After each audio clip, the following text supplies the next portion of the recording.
आप देख रहे हैं 4TV न्यूज और मैं हूं आपके साथ स्वाति पांडे। तो वक्त हो चुका है न्यूज बुलेटिन का, तो चलिए रुक करते हैं खबरों की ओर। पहली खबर आपको बता दें, श्रावस्ती से सामने आ रही है खबर श्रावस्ती से, जहां पर पुलिस भर्ती परीक्षा को नकल विहीन और शांतिपूर्ण बनाने के लिए जिला प्रशासन पूरी तरह सतर्क नजर आ रहा है। डीएम अश्विनी कुमार पांडे और एसपी राहुल भाटी ने आज भिनगा स्थित श्री अलशेंद्र इंटर कॉलेज परीक्षा केंद्र का औचक निरीक्षण किया। दोनों अधिकारियों ने 14 और 15 मार्च को होने वाली परीक्षा की तैयारियों का बारीकी से जायजा लिया। कक्षा व्यवस्था, सुरक्षा इंतजाम और प्रवेश प्रक्रिया की गहन जांच की गई। अधिकारियों को सख्त निर्देश दिए गए कि परीक्षा हर हाल में नकल विहीन और निष्पक्ष होनी चाहिए। निरीक्षण के दौरान एसएसपी, एसडीएम और सीओ सहित कई प्रशासनिक अधिकारी भी मौजूद रहे। प्रशासन ने अभ्यर्थियों को सुरक्षित और पारदर्शी परीक्षा का भरोसा दिलाया है।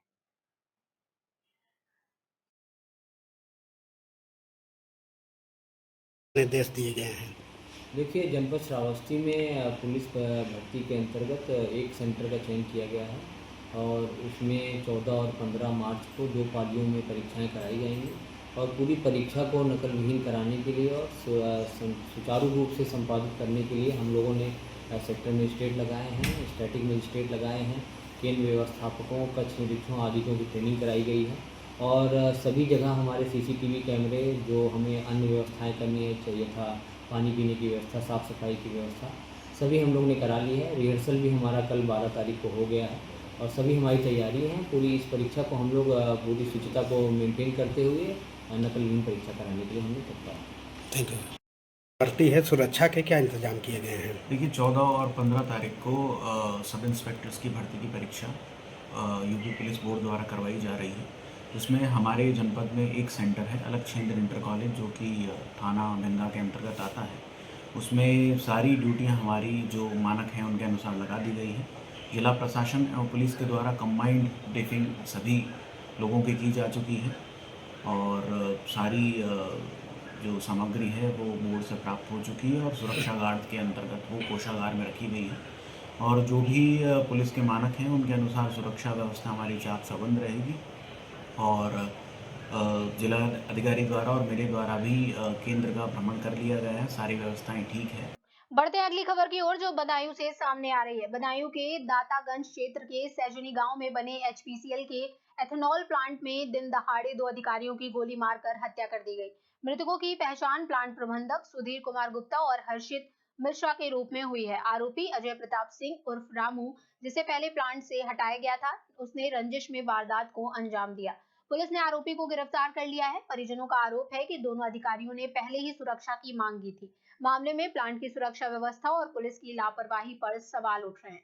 सीसीटीवी फुटेज और कॉल डिटेल की जांच से घटना की सच्चाई सामने आने की उम्मीद है।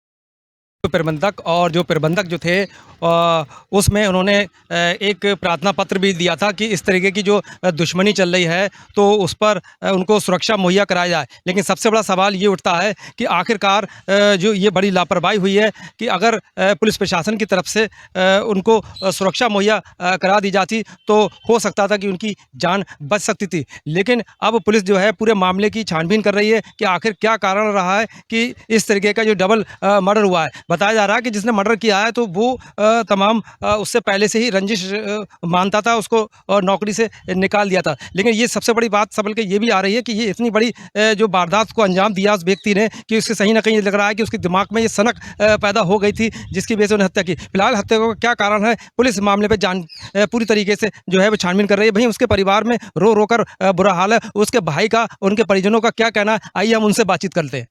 जब डीएम साहब से सुरक्षा मांगी गई, एसएसपी साहब से सुरक्षा मांगी गई, मूसाजाग थाने से सुरक्षा मांगी गई, बदायूं थाने से सुरक्षा मांगी गई, ये एप्लीकेशन जो थी वो एसएसपी ऑफिस में दी गई थी जिसपे कार्रवाई हुई थी, ये बंद हुआ था और इतनी कार्रवाई होने के बाद इतनी आसानी से छूट गया। सबसे विचारणीय चीज ये है कि राजीव सिंह, अनूप सुमन, किरण कोठारी, सुधीर गुप्ता, हर्षित मिश्रा और जीशान, ये इतने आदमी प्लांट में थे। आदमी आया, 2 का मर्डर किया, बाकी चला गया। जिसको मर्डर करना है, हमला करना है तो या तो वो सबको मारेगा, अन्यथा ये मान लिया जाएगा कि ये इन लोगों ने राजनीति के तहत इनको मरवाया है। सुधीर गुप्ता इस राजीव सिंह से इतना ज़्यादा त्रस्त हो गया था कि इसने अभी 1 तारीख में रिजाइन कर दी थी अपनी नौकरी, इतने उच्च पद पे। इससे बहुत ज़्यादा वो त्रस्त हो गए थे और 1 अप्रैल को वो रिलीज भी हो जाते, छुट्टी हो जाती उनकी। राजीव सिंह कौन है? राजीव सिंह इनका HPCL का DGM है, मुंबई हेडक्वार्टर से है। अभी तो यही था और अभी यही है। इतना बड़ा हादसा होने के बाद, विभागीय अधिकारी होने के बाद, वो आप यहाँ देख लो, अगर कहीं दिख रहा हो तो हमें बता दो। हमें तो दिख नहीं रहा है, हमारी तो दुनिया बर्बाद कर दी। अब आपकी क्या क्या डिमांड है? आप क्या चाहते हैं, क्या होना चाहिए? क्या डिमांड हो सकती है? लड़का जिंदा करा दो। हम तो चाहते हैं कि मतलब जैसे उसे मारा गया ऐसे उसे भी एनकाउंटर में मारा जाए। ये तो बहुत छोटी चीज है, बस लड़का जिंदा हो सकता है। पुलिस, मीडिया, कलेक्टर साहब, मिनिस्टर साहब, कोई ऐसा आदमी है हमें दे दो, हम उसके पैरों पे जो है वो अपनी जीभ उसके जूते चाट लेंगे। थाना मूसा झाग के सैजनी में HPCL का एक प्लांट है, जहां पर जो यहाँ के ऑफिसर्स थे उनके द्वारा मीटिंग की जा रही थी ऑफिस में। वहाँ पर एक व्यक्ति आता है जो कि यहाँ पहले वेंडर का काम करता था, बाहर कर दिया गया था। उसके द्वारा आकर फायर किया गया, जिसपे 2 लोगों को गोली लगी। तत्काल जो है इनको अस्पताल भेजा गया, जहाँ इनकी मृत्यु हो गई है, जिसके द्वारा फायरिंग की। वही अगली खबर आपको बता दें, जालौन से सामने आ रही है। जालौन में LPG गैस सिलेंडर को लेकर फैल रही अफवाहों के बीच प्रशासन ने किया औचक निरीक्षण।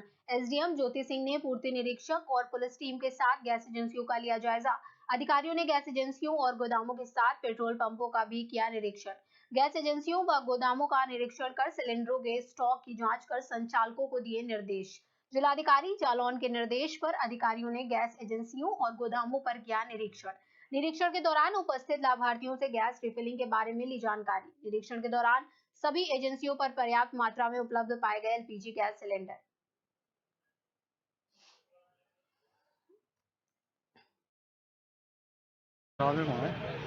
तो आपको मिली नहीं है? जो बता रहा खत्म हो गई, कल मिले। कल मिले। पर्ची कटवाई है आपने? हाँ, पर्ची तो है हमारे पास। क्या कह रहे हैं ये लोग? नहीं कह रहे हैं, नहीं है, खत्म हो गई गैस, कल मिले। जो चेकिंग की है, क्या मकसद रहा है इसका? आज जिलाधिकारी महोदय के निर्देशानुपालन में तहसील अंतर्गत गैस से संबंधित किसी को कोई समस्या या किसी भी तरीके से आर्टिफिशियल तरीके से कमी या स्टॉकिंग को रोकने के लिए यह जांच की गई है।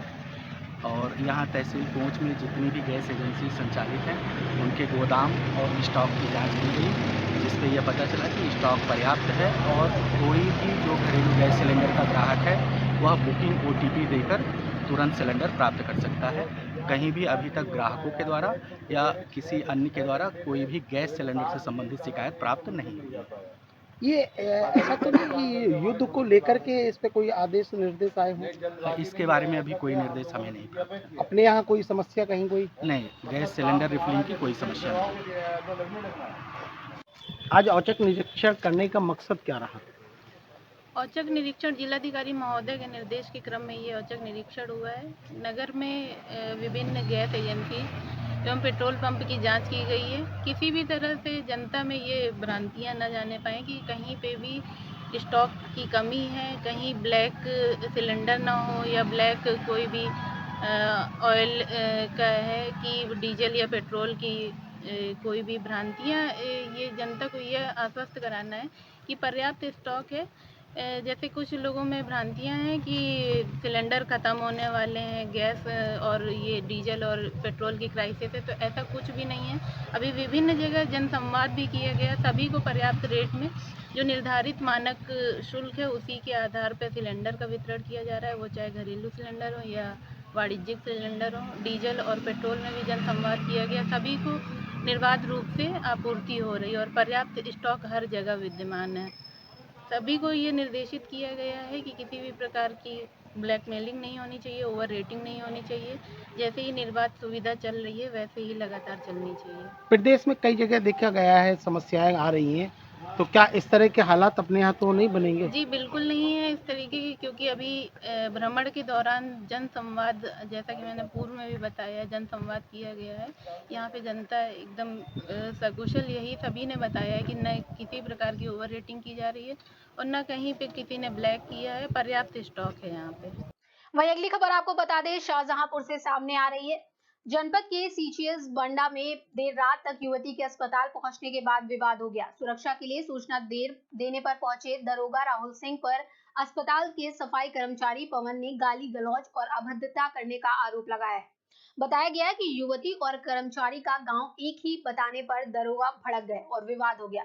घटना के बाद अस्पताल में कुछ समय तक तनाव रहा। मामले को लेकर अस्पताल कर्मियों में नाराजगी है और शिकायत होने पर जांच के बाद कार्रवाई हो सकती है।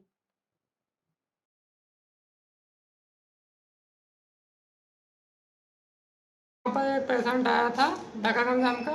मैं पवन यहाँ बंडा में सफाई कर्मचारी के पोस्ट पर कार्यरत हूँ और विवेचना के लिए दरोगा जी आए थे राहुल कुमार।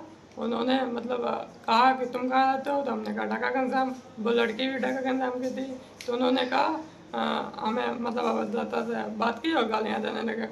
थाने गए तो उन्होंने कहा कि मतलब तुम्हारा क्या संबंध है, तो हमने कहा हमारा कोई संबंध नहीं है। तो बोले कि चलो सुबह में देखते हैं। गालियाँ नहीं गंदी गंदी और अभद्र का प्रयोग किया। कहने लगे कि तुमको घर से उठा ले जाने की धमकी दी कि घर से उठा लेंगे तुम्हें।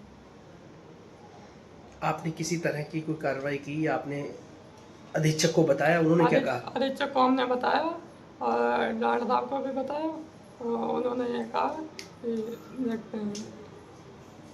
शाम का समय लमसम 7-7:30 के आसपास एक पेशेंट आया था हमारे पास, जिसका नाम प्रियंका, डॉक्टर ऑफ राम कुमार, जो ढका घनश्याम की रहने वाली थी। वो अपने घर से अकेले आई थी। उसको सांस लेने में काफ़ी तकलीफ हो रही थी। तो जैसे कि वो 19-20 साल की महिला थी, तो उसको प्राइमरी एड फर्स्ट एड देने के बाद हमने पुलिस थाने एक सूचना भेजी कि तो युवती के साथ में कोई भी नहीं है, एक गार्ड उपलब्ध करा दें। तो गार्ड के लिए पीआई की सूचना दे दी गई थाने में।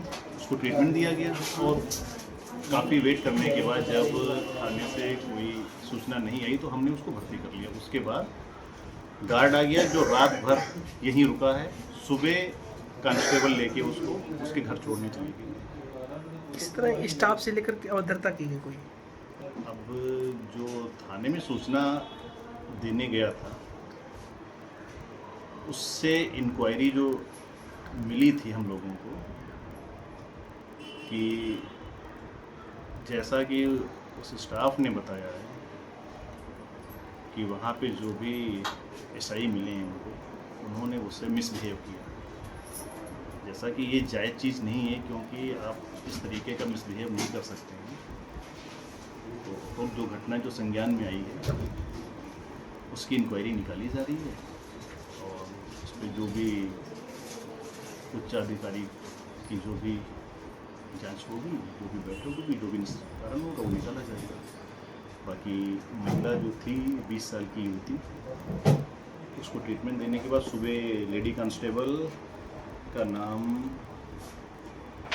प्रियंका, उसको अपनी सुपुर्दगी में लेके जो गार्ड रात में कस्टडी में उसको था, उसने उसको हैंडओवर देने के बाद वो महिला उसको लेके उसके घर छोड़ने चली गई। महोबा से अगली खबर आपको बता दें, जहां पान मंडी में सब्जी बेच रही महिला रमा को 2 कथित बाबाओं ने तंत्र मंत्र के बहाने ठगी का शिकार बनाने की कोशिश की। उन्होंने अनर्थ होने का डर दिखाकर अगरबत्ती, लोबान जलाया और छड़ी से मारने के बाद महिला बेहोश होकर गिर पड़ी। मौके पर मौजूद दुकानदारों ने एक आरोपी को पकड़कर पुलिस के हवाले कर दिया, जबकि दूसरा फरार हो गया। बेहोश महिला को जिला अस्पताल में भर्ती कराया गया है। पुलिस पकड़े गए युवक से पूछताछ कर गिरोह के बारे में जानकारी जुटा रही है।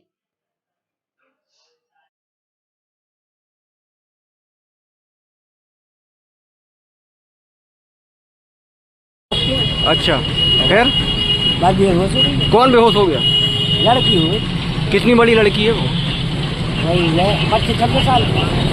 फिर बच्चा, लड़का बच्चा। और फिर बाबा होते वो साहस वालों ने पकड़ लिया। मारा पीटा बाबा को? मारू तो नहीं है, अब ना मारू तो पकड़ी तो नहीं है। पुलिस के पास दे दिया बाबा को? हाँ, इतनी लगा। लड़की का नाम क्या है? रमा। काम करते ही लोग ये पता यही भाई यही काम कर रहे, 2 झोले ले रहे थे, बस वहाँ से पैसे मांगते हैं और सबको मतलब कहते हैं। अब उसको वो पता नहीं अब किनको बेहोश क्योंकि पैसे मांग रहे थे, 5 बंदे दिए नहीं, इन्होंने कह रहा आपको बहुत परेशानी है, फलाना दुकान।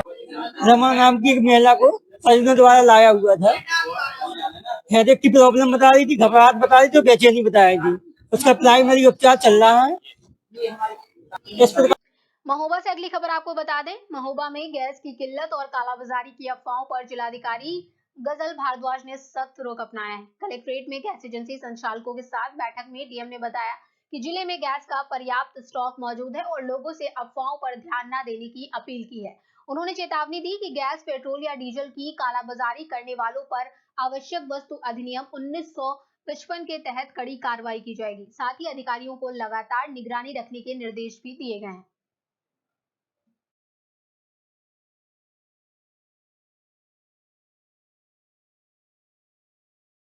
की गई और बैठक में सभी सप्लाई इंस्पेक्टर्स, एसडीएम, सीओस को भी बुलाया गया था। इसमें विभिन्न निर्देश दिए गए और जो समस्याएं आ रही हैं उनके बारे में भी चर्चा की गई। तो सभी ज़िले वासियों को मैं बताना चाहूँगी कि सर्वप्रथम तो कोई भी डिमांड और सप्लाई रिलेटेड कोई गैप प्रदर्शित नहीं है, तो पैनिक की कोई सिचुएशन नहीं होनी चाहिए।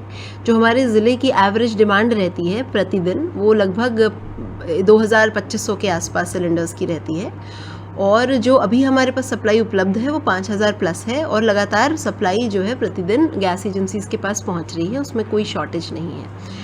एक जो समस्या उजागर हुई वो ये थी कि लोग जो है अफवाहों के कारण स्टॉक करने की, सिलेंडर 2 या 3 सिलेंडर पहले से ही घर में स्टॉक करने की एक टेंडेंसी बना रहे हैं, जिस कारण से जो हमारी ऑनलाइन वेबसाइट्स हैं वो ओवरलोड हो रही हैं। तो इस संबंध में 2 निर्देश हैं। पहला तो ये कि जो भी व्यक्ति, अगर आप सिलेंडर बुक कराते हैं तो आप 3-4 मैकेनिज़म्स हैं। आप IVRS कॉल सिस्टम से भी करा सकते हैं, आप व्हाट्सएप के माध्यम से करा सकते हैं, विभिन्न अमेज़ॉन और पेटीएम की एजेंसीज़ के माध्यम से भी बुकिंग कराई जाती है और इसकी एक ऐप भी है, जैसे इंडियन ऑयल एक ऐप संचालित करता है, HP भी संचालित करता है आदि। तो ये चारों मैकेनिज़म्स एक्टिव हैं, लेकिन अगर पैनिक के कारण ये सिस्टम ओवरलोड होते हैं तो थोड़ा बहुत स्लो डाउन आता है। इसके कारण पैनिक होने की कोई आवश्यकता नहीं है। जो आपकी बुकिंग है उसको ऑनर किया जाएगा क्योंकि कोई शॉर्टेज नहीं है।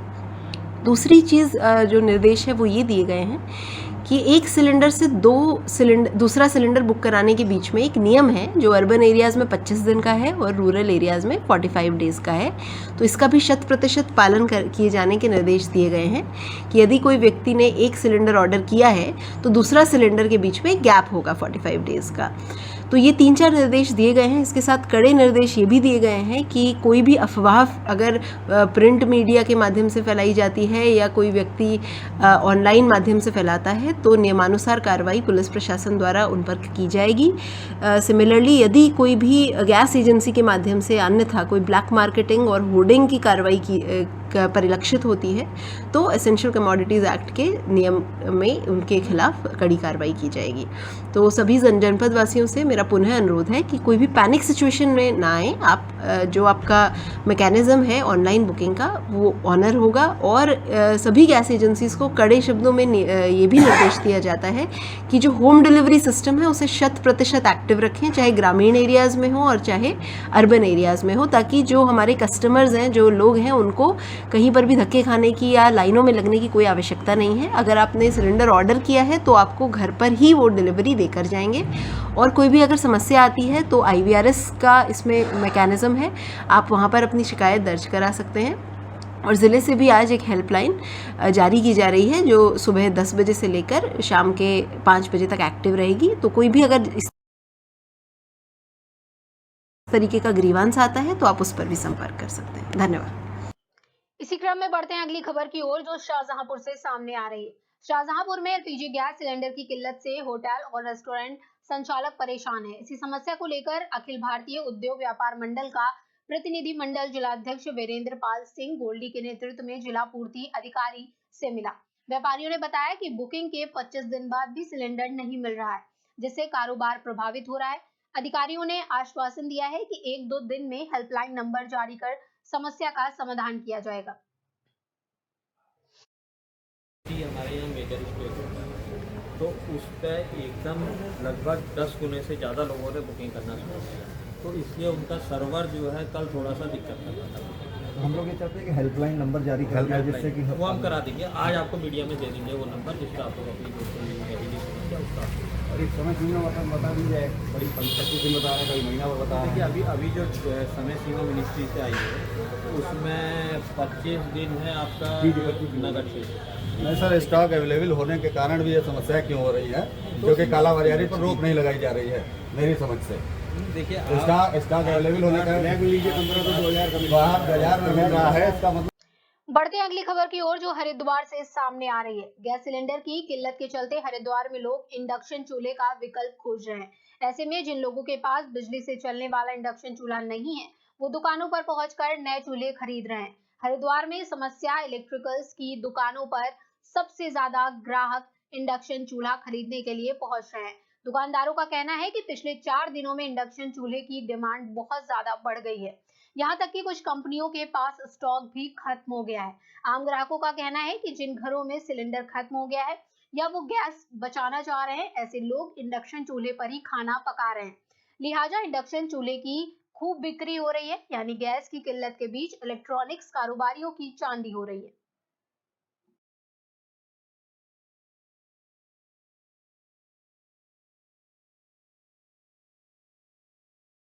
मैकेनिज्म है क्योंकि कल को गैस की शॉर्टेज हो जाए तो कोई दिक्कत ना हो, इसलिए ये फ्री में हम लोग खरीद के रख रहे हैं। फिर क्योंकि गैस की किल्लत तो है ही, इसलिए ये चाहूंगी कि भाई कम से कम एलपीजी की तो जरूर वो हो। होटल में भले थोड़ा वो हो, कम पहुंचे, लेकिन घर में जो है मिडिल क्लास उनके लिए तो जरूर सोचना चाहिए, जिनके पास वुडन का भी कुछ हिसाब किताब नहीं है। जो गैस की किल्लत की वजह से इंडक्शन की काफ़ी डिमांड बढ़ गई है और काफ़ी इंडक्शन बिक रहे हैं इस समय और गरीब जनता बहुत परेशान है, तो इंडक्शन काफ़ी खरीद रही है और इंडक्शन की काफ़ी सेल बढ़ गई है। पिछले 4 दिनों में बहुत इंडक्शन बिक रहा है।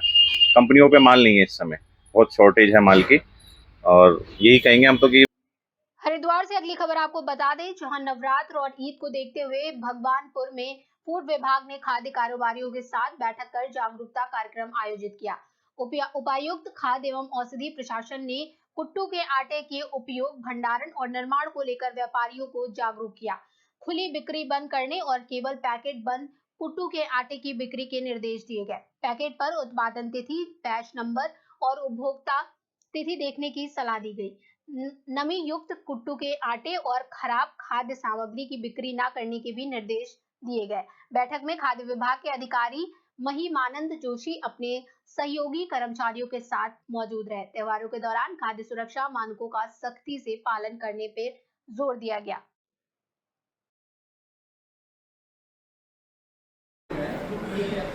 उसमें कोई व्यवस्था नहीं थी कि आपको समझाया जाए।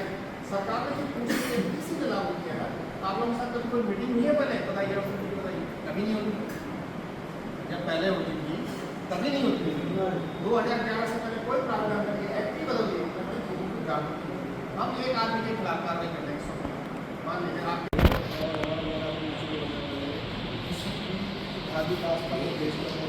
किसी का बच्चा हो,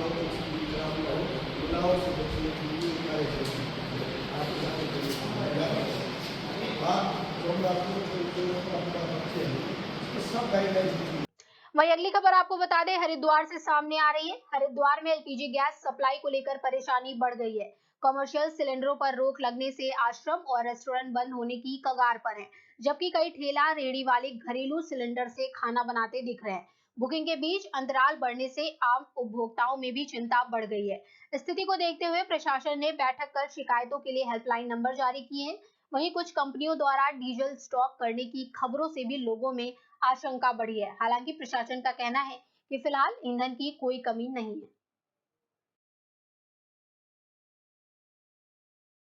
है। अब पहले तो आराम से ऑनलाइन बुकिंग हो जाती थी। अब नया नियम 25 दिन का कर दिया ना, तो 25 दिन हो गया, आपकी पहली बुकिंग नहीं हुई अभी। 1 महीना हो गया। हाँ जी, 1 महीना हो गया जब भी बुक नहीं हो रहा। 3-4 दिन से हम ऑनलाइन बुकिंग करे थे। क्या सुनने में आ रहा, क्यों हो रहा है? अभी तो कुछ पता ही नहीं चला, इसलिए हम यहाँ पूछने आ रखे हैं भैया कि क्या है ऑनलाइन नंबर क्यों नहीं लग रहा, क्या बात है, यही पूछ रहे। जो है कमर्शियल सिलेंडर बंद हो चुका है और बड़े बड़े होटलों में जो है घरेलू सिलेंडर यूज़ किए जा रहे हैं, उसको लेके किस तरह का? देखिए, दो चीज़ें हैं। पहली बात तो जो मैंने परसों भी बताया था कि जो कमर्शियल सिलेंडर का सस्पेंशन हुआ है, ये कंपनीज की तरफ से हुआ, भारत सरकार के निर्देश से शायद, तो वहाँ से कमर्शियल सिलेंडर का स्टॉपेज हो गया है। रही बात की जो बड़े बड़े हमारे इंडस्ट्रीज़ हैं या हमारे जो होटल्स हैं यहाँ पे, आपके माध्यम से मैं ये कहना चाहूँगा कि हमारे हरिद्वार शहर में हरिद्वार नेचुरल गैस पाइपलाइन है, तो मैं आप लोगों से भी आग्रह करूँगा कि आप लोग भी उनको मोटिवेट कीजिए कि जो हमारा पाइपलाइन का कनेक्शन है इसको इस्तेमाल कीजिए। उससे क्या होगा कि कहीं ना कहीं आप घरेलू इस्तेमाल करेंगे तो एनफोर्समेंट की कार्रवाई भी होगी, और दूसरा उसका क्राइसिस भी फिर आम लोगों में होगा। सर वो नॉर्मल मैं ये कहना चाहूँगा, देखिए सबसे पहली बात तो ये है कि हम पर्सनली हम फील्ड पे विजिट कर रहे हैं। मैंने हर एक गोदाम में, मतलब जो जैसे झबरेड़ा में मैं खुद गोदाम में गया था, उसके अलावा रुड़की में और लक्सर में हमने गोदामों में देखा तो स्टॉक पर्याप्त है डोमेस्टिक एलपीजी का। लोग पैनिक हो रहे हैं, और मतलब इन द सेंस कि वो बुकिंग ज़्यादा कर रहे हैं, जिसकी वजह से उनकी साइट पर ट्रैफिक बढ़ रहा है और वो साइट क्रैश हो रही है। तो क्या है? डीजल स्टॉक कर रहे हैं, मतलब जैसे अगर और अल्टरनेट हो रहा है तो वो तो बेहतर है उनके लिए। स्टॉक नहीं कर सकते, उसको यूज़ कर सकते हैं। जैसे आप भी बोला गया है कि जहाँ पर अगर लकड़ी की व्यवस्था हो पाएगी या लकड़ियों से भी अगर काम चल रहा है तो करना चाहिए उसमें। बैठक की गई है। एक तो जो हमारे शिकायतें जो सीएम हेल्पलाइन पे आती हैं, उनमें सभी डिपार्टमेंट्स के द्वारा जो पेंडिंग शिकायत है उनको यहीं पर मीटिंग हॉल में ही सामने सभी शिकायतकर्ताओं से वार्ता की गई। कई लोगों से मैंने भी बात करी, कई अधिकारियों ने बात करी, और शिकायतों का निस्तारण को और गति प्रदान करने के लिए ये कार्रवाई की गई है। शिकायतकर्ताओं ने इसमें संतुष्टि भी व्यक्त करी है, और लंबित शिकायतें जिन जिन अधिकारियों के यहाँ लंबित थी उनको डायरेक्शन दिए गए कि उसको तत्काल निस्तारित करें, भले वो पीडब्ल्यूडी की हो, पेयजल की हो, खाद्य आपूर्ति की हो। दूसरी जो बैठक की गई है वो अभी आप देख रहे हैं कि जो समस्या जैसे कि एलपीजी सिलेंडर्स आदि की है, उसको लेकर जो लोगों में एक भय और पैनिक का मैटर है, उसको लेकर आज हम लोगों ने डिसाइड किया कि हम जितनी भी हमारी गैस एजेंसीज़ हैं वहाँ पर हम अधिकारी नामित करेंगे, जो वहाँ पर व्यवस्थाएं देखेंगे ताकि लोगों को कोई समस्या का सामना ना करना पड़े। जो भी लाइन में लोग लगे हैं या जो लोग वहाँ पर KYC कराने, सिलेंडर लेने, बुकिंग कराने आदि आ रहे हैं, उनको भी सहूलियत हो। पुलिस की व्यवस्था भी की जा रही है, और साथ ही हमारे प्रशासनिक अधिकारी भी वहाँ रहेंगे। उन अधिकारियों को भी डायरेक्शंस दिए गए हैं। साथ ही हम एक कंट्रोल रूम भी स्थापित कर रहे हैं यहाँ पर मुख्यालय पे, जिसमें एजेंसीज़ के लोग भी तैनात रहेंगे, हमारे खाद्य आपूर्ति विभाग के लोग भी तैनात रहेंगे, और वो भी यहाँ पर कोई अगर कंप्लेंट, जैसे कई जगह हमने देखा कि कई फ़ोन नहीं, एजेंसी के फ़ोन कहीं बिजी जा रहे हैं या लोग उठा नहीं पा रहे हैं, तो हमारी एक अल्टरनेट लाइन भी यहाँ पे कंट्रोल रूम में खुली रहेगी, जिसके माध्यम से लोग अगर कोई कंप्लेंट है तो दर्ज करा सकते हैं, और फिर उसका निराकरण एजेंसी के जो लोग यहाँ पर कंट्रोल रूम में बैठेंगे वो करेंगे। सर भारत सरकार की गाइडलाइन से बिल्कुल क्लियर है, उसी का कंप्लायंस किया जाएगा। मैं गैस एजेंसी पे आई बुक कराने के लिए। किस तरह की मतलब भीड़ वगैरह? भीड़ काफ़ी हो रखी है, इसलिए मैं कर नहीं पा रही। फ़ोन पे देखती हूँ, फिर फ़ोन पे हो जाएगा तो बाद शाम को। फ़ोन पे भी नहीं हो रहा? अब फ़ोन पे भी नहीं हो रहा है अभी। किस तरह की मतलब दिक्कतें आ रही है आपको ऑनलाइन कराने? मुझे परेशानी तो होती है, जब सिलेंडर नहीं होगा, गैस नहीं होगी तो परेशानी तो होगी ना। ऑनलाइन कराने में परेशानी आ रही है? हाँ जी, लाइन पे परेशानी हो रही है। अभी आप एजेंसी आया तो क्या कह रहे हैं एजेंसी वाले, मतलब किस तरह की? ये कह रहे कि शाम को कर लेना। क्या नाम है हमारी? मेरा नाम रेखा सक्सेना। वही अगली खबर आपको बता दें, हरिद्वार से सामने आ रही है। हरिद्वार में अवैध खनन से जुड़े एक वायरल ऑडियो के सामने आने के बाद पुलिस विभाग में बड़ी कार्रवाई देखने को मिली है। मामले को गंभीरता से लेते हुए एसएसपी नवनीत सिंह गुल्लर ने जबरेड़ा थाने के अंतर्गत आने वाली इकबालपुर चौकी के चौकी प्रभारी सहित पूरे स्टाफ को तत्काल प्रभाव से निलंबित कर दिया है। बताया जा रहा है कि सोशल मीडिया पर वायरल हुए ऑडियो में अवैध खनन से जुड़े लेन देन और चौकी प्रभारी से संपर्क की बात सामने आई थी, जिसके बाद ये कार्रवाई की गई। बता दें कि खनन अधिकारी काजिम खान ने कहा कि प्रशासन हमारे साथ है, अब एक भी माफिया नहीं बच पाएंगे। आपको ये भी बता दें, खनन अधिकारी ने ये भी कहा कि यदि ऐसी कोई भी गतिविधि किसी के माध्यम से प्राप्त होती है उस पर सख्त कार्रवाई की जाएगी। एसएसपी ने मामले को तुरंत संज्ञान में लेते हुए कहा कि प्रारंभिक जांच में पुलिस कर्मियों की संलिप्तता के संकेत मिले हैं, इसलिए पूरी चौकी के खिलाफ सख्त विभागीय कार्रवाई की गई है। उन्होंने साफ किया कि पुलिस की छवि को नुकसान पहुंचाने वाली किसी भी गतिविधि को बर्दाश्त नहीं किया जाएगा। मामले की विस्तृत जांच के लिए एसीपी देहात शेखर चंद्र सुआल को जिम्मेदारी सौंपी गई है। जांच रिपोर्ट के आधार पर आगे की कार्रवाई की जाएगी। इस कार्रवाई के बाद पुलिस विभाग में स्पष्ट संदेश दिया गया है कि अवैध खनन या किसी भी गैर कानूनी गतिविधि में शामिल पाए जाने पर कड़ी कार्रवाई तय है। और चलाना होगा तो मतलब 1-1.5 घंटे बाद चलाना, और अभी मत चलना बिल्कुल। ठीक है, ठीक है। 112 को कॉल कर रखी है, सेम लाइन में। ठीक है सर, नहीं चलाएंगे। बाकी सुबह 9-7 बजे को बोलेंगे, सुबह 10 बजे आके चौकी इंचार्ज साहब से मिल लेना एक बार। ठीक है 9-7 बजे। ठीक है 9-7 बजे को बोल दूंगा। हाँ, इतना करवा देना। ठीक है ठीक है सर। बाकी इंचार्ज साहब से बोल दूंगा कि मैंने काम बंद करा दिया है, और 9 से आगे मिल जाएंगे 10 बजे चौकी ठीक इंचार्ज। ठीक ठीक है सर, ठीक इकबालपुर चौकी इंचार्ज इकबालपुर, ठीक है। ठीक है सर, हेल्प ठीक, हेल्प करने के लिए ओके धन्यवाद। ठीक, ठीक। ओके। हेलो। हाँ जी भाई साहब, क्या हाल है? बहुत बढ़िया जी। कहाँ हो? मैं रुड़की था जी। रुड़की? जी कल आप ही को फोन किया था रात को मैंने, रात बात हुई थी आपसे ना? जी। क्या है फिर सीन, क्या बताया था मैंने आपको? हम्म। कुछ बोला था आपको ना मैंने कल? रात को इंचार्ज साहब से मिलने के लिए बोला था। हाँ वही तो मैं कह रहा हूँ, आप आए नहीं। नहीं, मैं थोड़ा बिजी था। वो तो आपने अच्छा। आपने हाँ? उनके लिए बोला था ना कि उनको भेज देना। किनको? उनको जिनका काम चल रहा है उनको, मैंने उनके लिए बोला था, उनको भेज देना। ठेकेदार के लिए बोला था आपने। हाँ किसका काम चल रहा है वैसे, किसका काम चलाती है? ये काम तो भोले का है जी। बोला कहाँ का है ये? लठदेव। लठदेव कहाँ, फोन का? लठदेव शेख। लठदेव शेख का बोला। और कौन कौन है इसमें? इसमें अकेला तो पार्टनरशिप में होंगे ये। अनीस गौड़ है। अनीस गौड़ से फोन आ रहा था। हम्म।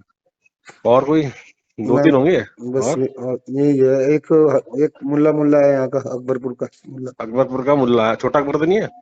न- अच्छा मुल्ला करके कोई अकबरपुर का। हम्म। अनीस गौड़ मुल्ला हो गया, और कौन है तीसरा कौन बताया आपने? जावेद उर्फ भोला। भोला भोला भोला हम्म। भोला मुल्ला और ये अनीस वगैरह, हाँ ये कहा हम्म। कौन आ रहा था ना इनको। क्या कह चलो रहे ठीक थे? है, बता दो, चलो बोल दूंगा साहब को, मैं साहब बता देने को मिल लेंगे साहब से आगे एक बार। क्या कह रहे थे गौड़ साहब? ना ना उनसे अपन से बात नहीं मिलेगी। और किससे हुई?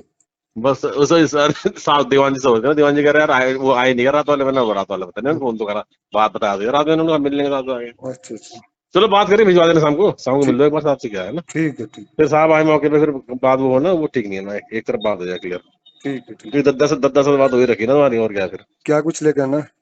ना वो मुझे नहीं पता, सब साहब से बात चलो करना ठीक ठीक है। है ना। ठीक ठीक है मेरे बात। ठीक।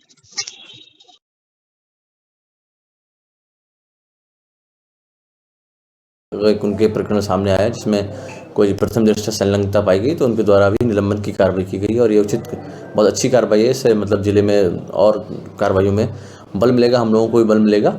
और इस तरीके की जो भी शिकायत आती है, चाहे आपके माध्यम से आए चाहे किसी दूरभाष के माध्यम से आए, हम उसमें तत्काल संज्ञान लेते हुए मैं मौके पर ही पहुँचता हूँ और उसमें कार्रवाई निश्चित तौर पर की जाती है। अभी किशनगढ़ का मैटर था, किशनगढ़ का, वहाँ भी हम पहुँचे थे, पुलिस को भी बुलाया था, वहाँ भी हमने क्या नाम एक ट्रैक्टर ट्रॉली सीज करा। इस तरीके से गांव वाले परेशान हो रहे थे रात में, क्या नाम कुछ लोग ट्रैक्टर से मिट्टी का भरान कर रहे थे 16 नदी से, उसमें भी कार्रवाई की है। उससे पहले अभी यहाँ क्या नाम ये बाड़गंगा क्षेत्र में भी पोकलेन वोकलेन सीज किए हैं। लगातार कार्रवाई गतिमान है और उसमें कोई अगर सूचना है तो व्हाट्सअप के माध्यम से या कॉल के माध्यम से आप दे दीजिए, निश्चित तौर पर कार्रवाई की जाएगी उसमें।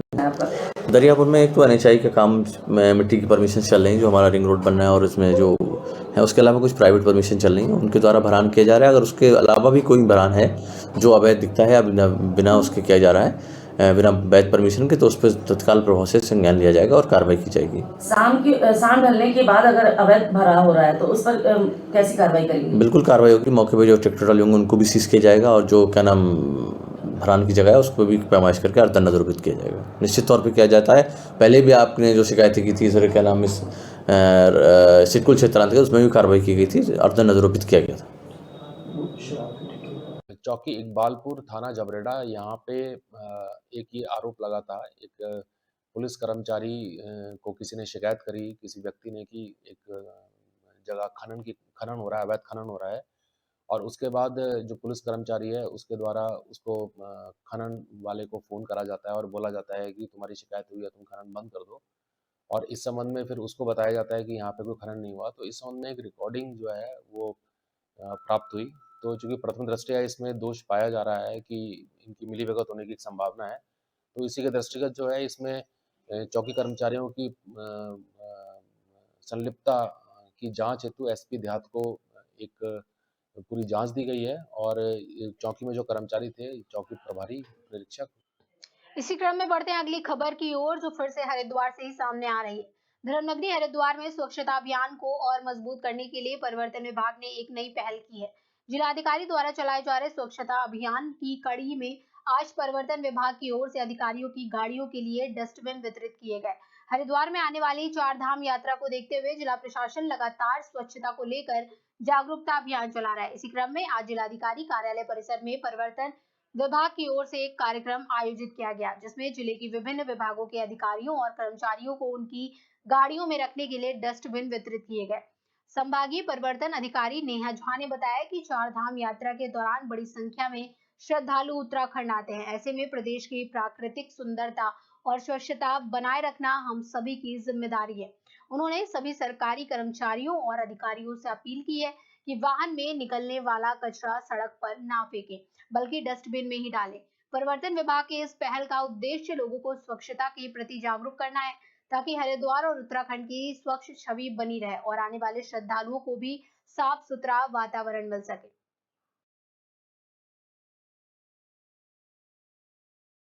जो भी वाहन हैं उनमें डस्टबिन रखने को कहा जा रहा है। जो कमर्शियल व्हीकल्स हैं उनमें तो ये अनिवार्य है डस्टबिन रखना, परमिट कंडीशन में आता है, जिसके द्वारा हमारे द्वारा लगातार प्रवर्तन कार्यवाही भी की जाती है। और अब जो सरकारी वाहन है और जो प्राइवेट वाहन है, हम इस प्रकार उनको एक रिप्रेजेंटेशन हम एक संदेश देना चाहते हैं कि सभी जो कचरा है अपने वाहन में ही रखें। वहीं अगली खबर आपको बता दें, सीतापुर से सामने आ रही है। यूपी में गैस सिलेंडर की किल्लत के बीच सीतापुर में कालाबाजारी का खुलासा। लहरपुर के ठठेरी टोला में प्रशासन का छापा, घर से सिलेंडरों का जखीरा बरामद। 3 भरे और 7 खाली सिलेंडर पुलिस ने कब्जे में लिए। उप जिलाधिकारी और सीओ की संयुक्त कार्रवाई से इलाके में हड़कंप। महिला उपभोक्ता की सूचना पर हुई छापेमारी। कार्रवाई के बाद लहरपुर इंडियन गैस एजेंसी का भी हुआ निरीक्षण।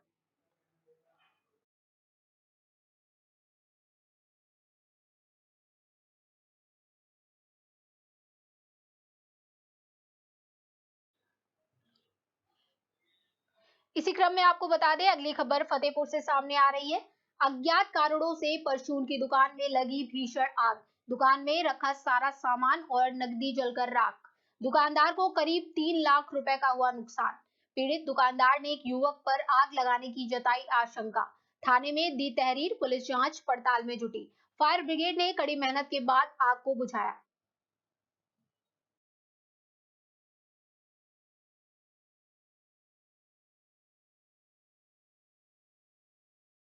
हमारी दुकान में आग लग गई है। कैसे आग लगी, कुछ जानकारी है क्या? रात में हम जान नहीं पाए, 1-1:30 बजे लमसम आग लगी। क्या क्या नुकसान हुआ है? नुकसान तो सारा सामान जल गया, फ्रीजर है, पूरा सामान, पैसा कौड़ी जो था अंदर। सब लोग कल सिलेंडर भी फटा है क्या? हाँ, सिलेंडर। अच्छा, सिलेंडर बड़ा वाला था कि छोटा था? बड़ा वाला था। आपका क्या नाम है? अगली खबर आपको बता दें, ओबरा से सामने आ रही है। ओबरा तहसील परिसर में अधिवक्ता संघर्ष समिति के बैनर तले अधिवक्ताओं ने तहसील प्रशासन के खिलाफ प्रदर्शन किया। उन्होंने अधिकारियों पर लापरवाही और भ्रष्टाचार के आरोप लगाते हुए 10 सूत्री मांगों को लेकर उप जिलाधिकारी के नाम ज्ञापन सौंपा। अधिवक्ताओं ने दाखिल खारिज प्रक्रिया सरल बनाने, शुद्ध पेयजल की व्यवस्था और कुछ कार्यालयों को तहसील परिसर में स्थापित करने की मांग की। साथ ही चेतावनी दी कि 7 दिन में मांगे पूरी न होने पर अनिश्चितकालीन धरना शुरू किया जाएगा।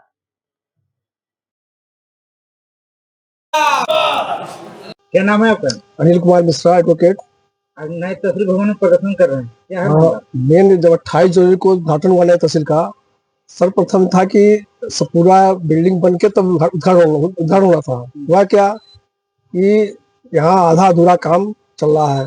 किसी कमरे में जाइए तो पूरी तरह से कोई व्यवस्था नहीं है, शौचालय की व्यवस्था नहीं है। सबसे बड़ा काम उप निबंधक कार्यालय का। उप निबंधक कार्यालय पुरानी तहसील में शिफ्ट है और खाद्य रसद पूर्ति कार्यालय जो है, दोनों को सबसे पहले आना चाहिए। यहाँ पे एडीएम साहब इस पर कोई विचार नहीं कर रहे हैं, एडीएम साहब भी विचार नहीं कर रहे हैं। उनका ये रीजन है कि उनके लिए कोई जगह नहीं दे रहे हैं। सर्वप्रथम को जमीन चाहिए, जब जमीन देंगे तभी वो अपना निर्माण करेंगे। उनका कहना यह है कि वो ऑफिस वहीं रहेगा, जब तक वो हम जमीन वो व्यवस्था नहीं करते तो वहीं चलता रहेगा। हम चाहते जमीन के लिए आगे के लिए कहीं, हाँ, उन्होंने कई वहाँ पे एप्लीकेशन उन्होंने दिया है। उन लोगों ने भी, निबंधक कार्यालय ने भी एप्लीकेशन दिया है, डीएम साहब के यहाँ दिया है, एसडीएम साहब के यहाँ दिया है, पर ऐसा कुछ भी नहीं किया उन्होंने। कोई इस पर विचार ही नहीं कर रहे हैं। वो चाहते हैं कि मेरा वही रहे, ये हम अपना इधर करते रहे काम। क्या चाहते हैं? हम चाहते हैं कि अगर जल्द से निबंधक कार्यालय यहाँ आता है तो हमारे वो रहे, यहाँ दो रहे, यहाँ पे गर्मी में पानी पीने की व्यवस्था नहीं है। कैसे तहसील में रहेंगे लोग, अधिकारी कैसे आएंगे, कैसे दुखता रहेंगे, समझ नहीं आ रहा हमें। क्या नाम है आपका? उमेश शुक्ला, एडवोकेट। आज तहसील में प्रदर्शन किया, ज्ञापन दिए, क्या है पूरा मामला? मामला ये है कि ओबरा तहसील में जब से यहाँ पे नवनिर्मित तहसील का उद्घाटन हुआ है यहाँ पे, तब से किसी प्रकार की भी सुविधा न अधिकारियों के लिए है न अधिवक्ताओं के लिए है। और दिन पर दिन भ्रष्टाचार बढ़ता जा रहा है। हर पटल पर बिना पैसे के काम नहीं होता है। और एसडीएम न्यायालय में 76 उत्तर प्रदेश राजस्व संहिता की धारा 76, 38 और 24, 80 का समयबद्ध तरीके से निस्तारण नहीं होता। इसी संबंध में हम लोगों ने ज्ञापन दिया है। और यहाँ से हमारे तहसील में जो कैंटीन की सुविधा बिल्डिंग बनी हुई है, फोटो स्टेट दुकान के लिए जो है दुकानें बनी हुई है, इनकी टेंडर प्रक्रिया जल्दी पूर्ण हो। यहाँ पे शौचालय की व्यवस्था नहीं है, यहाँ पर शुद्ध पेयजल की व्यवस्था नहीं है। इन्हीं सब मांगों को लेकर हम लोग इसी क्रम में बढ़ते हैं अगली खबर की ओर, जो फतेहपुर यूपी से सामने आ रही है। फतेहपुर में अलविदा की नमाज को पूरे जिले में शांतिपूर्ण ढंग से संपन्न कराए जाने को लेकर सुरक्षा के कड़े इंतजाम किए गए। भीड़ भाड़ वाले क्षेत्रों एवं मस्जिदों का पुलिस अधिकारियों ने भ्रमण कर सुरक्षा व्यवस्था का जायजा लिया। शहर के मुख्य मार्गों में पुलिस अधीक्षक अनूप सिंह भारी पुलिस बल के साथ पैदल गश्त पर निकले। उन्होंने कई मस्जिदों का जायजा लिया तथा लोगों से बातचीत कर जानकारी ली। उन्होंने कहा कि अलविदा की नमाज एवं जुम्मे की नमाज को लेकर पूरे जिले में अलर्ट किया गया है। पुलिस की गश्त को गांव से लेकर शहर तक तेज किया गया है, जिससे नमाजियों को कहीं भी किसी भी तरह की कोई दिक्कत परेशानी ना हो।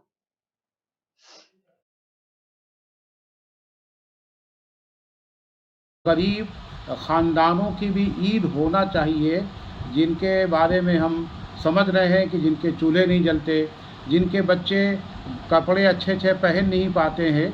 हर इमाम ने हर मस्जिद में अपने मुक्तदियों को इस बात से आगाह कराया कि सब लोग मुसलमान जितने भी हैं मिलकर इस बात की कोशिश करें कि जिस तरह से हम खुद अपने घर में अच्छे अच्छे पकवान बना रहे हैं, अपने घरों को हम सजा रहे हैं ईद के मौके पर, इसी तरीके से हम हर बच्चे और हर घर वालों की हम मदद करें। और इस सिलसिले में आइम्मा हजरात ने ये भी कहा कि रमज़ान में चूँकि सेक्रीफाइस और क़ुरबानी के अय्याम होते हैं, लोग सेक्रीफाइस करते हैं, तो बहुत से आइम्मा ने इस तरफ भी तवज्जो दिलाई कि हम सिर्फ मुसलमानों की तरफ तवज्जो न दें कि हम मुसलमानों ही की मदद करें, बल्कि हमने अपने वतन में रहने वाले वो हम वतन जो इस्लाम से जो वाबस्ता नहीं है, जो हमारे गैर मुस्लिमीन भाई हैं, दूसरे मज़ाहिब के लोग हैं, उनकी भी हम उसी तरह से मदद करें जिस तरीके से हम अपने मुसलमान भाइयों की मदद करते हैं। और हर मस्जिद में आजकल के हालात के एतबार से अपने मुल्क में अमन व सुकून की दुआ की गई अपने परवरदिगार से, भगवान से, कि हमारे मुल्क में ख़ास तौर से अमन व सुकून का माहौल रहे और आपस में हमदर्दियाँ बनी रहें। हिंदू मुस्लिम सिख ईसाइयों में हमदर्दियाँ बनी रहें, एक दूसरे के त्योहारों में खुशी खुशी हम शरीक हों, एक दूसरे की तकलीफ़ों में बराबर के शरीक रहें। जिस तरीके से पहले होता रहा है, इसी तरीके से हर वतन में रहने वाला हर शख्स एक दूसरे से मोहब्बत और सुकून के साथ ज़िंदगी गुजारे, एक दूसरे के हुकूक़ को अदा करने की कोशिश करें। इसके साथ साथ तो पूरे आलम में इस वक्त बेसुकूनी का माहौल है, बेचैनी का माहौल है, ख़ास तौर से ईरान की तरफ से ईरान में जो जंग हो रही है, अमेरिका और ईरान में जंग हो रही है, जिसकी वजह से बड़े नुकसानात हो रहे हैं, जानें भी तल्फ हो रही हैं। इसके अलावा अशिया भी, चीज़ें भी बहुत महंगी हो रही हैं। ख़ास तौर से ईरान की सलामती के लिए यहाँ मुसलमानों ने मस्जिदों में इमाम ने दुआ कराई और लोगों ने उस पर आमीन भी कहा कि अल्लाह ताला ईरान को सलामत रखे और सुकून का माहौल पैदा फरमा दे और उन ताकतों को नेस्त नाबूद कर दे जो जुल्म व ज़्यादती करते रहते हैं। इस तरीके से ईरान की सलामती के लिए और अपने मुल्क की सलामती के लिए अइम्मा हज़रात ने दुआ कराई और वहाँ के लोगों ने आमीन कहा और बाद में फिर मुक्तदियों ने इमाम से मुलाकात किया और उनको इस दुआ पर उनको शाबाशी भी दिया और उनकी हिम्मत अफजाई भी किया कि आपने आज इस मौके पर गुफ्तगू किया और ईरान की सलामती के लिए दुआ किया। इस तरीके से जुमे की नमाज आज पूरी हुई है, बहुत अमन सुकून के साथ पूरी हो गई है। अब अगला मरहला जो है वो फिर ईद का इंशाअल्लाह 1 हफ़्ते के बाद ईद आने वाली है। हो सकता है कि जुमे को ईद हो जाए अगर जुमेरात को चाँद निकल आता है, या हो सकता है चाँद न निकले तो फिर शनिचर को ईद होगी। इस सिलसिले में हम सारे भारतवासियों से और मुसलमानों से सब से हम ये दरख्वास्त करते हैं कि ईदगाह जो एक ऐसी जगह है जहाँ पर सब लोग इकट्ठा होते हैं और मुल्की हालात और मज़हबी हालात और अपनी जो बातें होती हैं वहाँ सबको इकट्ठा करके उनको कुछ बताया जाता है और यही मौका एक होता है सारे मुसलमानों के इकट्ठा होने का लिहाजा हम बहुत दरख्वास्त करेंगे अपने मुसलमान भाइयों से कि इस त्यौहार को अमन सुकून के साथ मनाएं और ईदगाह पहुंचने की कोशिश करें। और ईदगाह में नमाज का जो वक्त रखा है हमने, मैं डॉक्टर हबीबुल इस्लाम बोल रहा हूँ, हमने जो वक्त रखा है वो 8:30 बजे रखा है। और ये बात याद रहे कि पिछली मरतबा भी इससे 2-3 साल जब से हमारे हाथ में निज़ाम आया है कि हम उन लोगों की बहुत रियायत करते हैं जो पहले से आधा घंटा 1 घंटा पहले आके बैठ जाते हैं। उनको ज़ाहिर बात है बेचैनी होती है, तो हम वक्त मुकर्ररा पर ही नमाज़ शुरू करते हैं। ये न समझें कि आम तौर से जैसे होता है कि कुछ न कुछ वक्त मिलेगा। ठीक 8:30 बजे इंशाअल्लाह नमाज शुरू हो जाएगी। अगर देर में आप लोग आएंगे तो खुदा न खास्ता वापस न जाना पड़े। लिहाजा आप लोगों से खुसूसी दरख्वास्त है कि वक्त मुकर्रर से पहले। मुरादाबाद से अगली खबर आपको बता दें, जहां अलविदा जुमे की नमाज के बाद गैस एजेंसियों के बाहर लंबी लाइनें। देहात क्षेत्र में लोग सिलेंडर लेने के लिए घंटों से कतार में खड़े, कोई 3 घंटे से तो कोई 4 घंटे से अपनी बारी का इंतजार कर रहा है। लोगों का कहना है कि कई दिनों से गैस नहीं मिल पा रही है।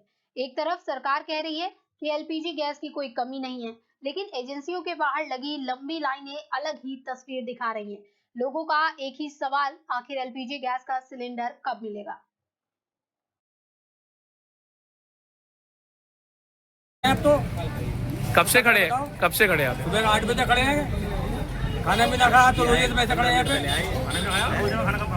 पे मलिक है मेरा नाम। अच्छा, क्यों खड़े आप यहाँ? सिलेंडर लेने के लिए आया हूँ। कब से? 2 दिन से। 2 दिन से गैस नहीं मिला है? क्या मांग क्या है आप? क्या मांग क्या है? ना जो होम डिलीवरी हो रहा था, सरकार अगर इसी का प्रावधान रखते तो बढ़िया होता। इतना गैदरिंग नहीं होता, जैसे पहले हो रहा था ऐसे ही होना चाहिए। होम डिलीवरी बंद होने से परेशानी हो गई। हाँ। अलीमुद्दीन नाम है। अच्छा, आप यहाँ क्यों आए अब? गैस की वजह से आए सर। गैस की बहुत ज़रूरत है। रमज़ान का महीना चल रहा है, बच्चे भी परेशान हैं। अगर रमज़ान नहीं होता तो भी चल जाते। एक बार को इतनी दिक्कत है कि सामने बहुत सामना करना पड़ रहा है। कब से खड़े आप यहाँ? यहाँ समझ लीजिए कि हम सुबह के 8 बजे से खड़े हैं यहाँ पे। 8 बजे के बाद में अभी भी नंबर नहीं आया। रमज़ान वैसे हमारा रमज़ान से परेशान है। रमज़ान में यहाँ पर क्यों? गैस के लिए खड़े हैं। अब खाना कहाँ से बना? लकड़ी से कौन बनाएगा खाना? घर वाली बीमार है। कब से खड़े हैं आप यहाँ? मैं सुबह 8 बजे से खड़ा हूँ। इसी क्रम में बढ़ते हैं अगली खबर की ओर, जो वाड्रफनगर से सामने आ रही है। तेज रफ्तार का दिखा कहर। क्लिंकर लोड ट्रक और चावल लोड ट्रक आपस में टकराई। क्लिंकर लोड ट्रक में लगी आग में जलकर ट्रक चालक जिंदा जला। चावल लोड ट्रक चालक की हालात गंभीर। मौके पर पहुंचे दमकल की टीम, आग पर पाया गया काबू। घरेलू का वाड्रफनगर सामुदायिक स्वास्थ्य केंद्र में इलाज जारी।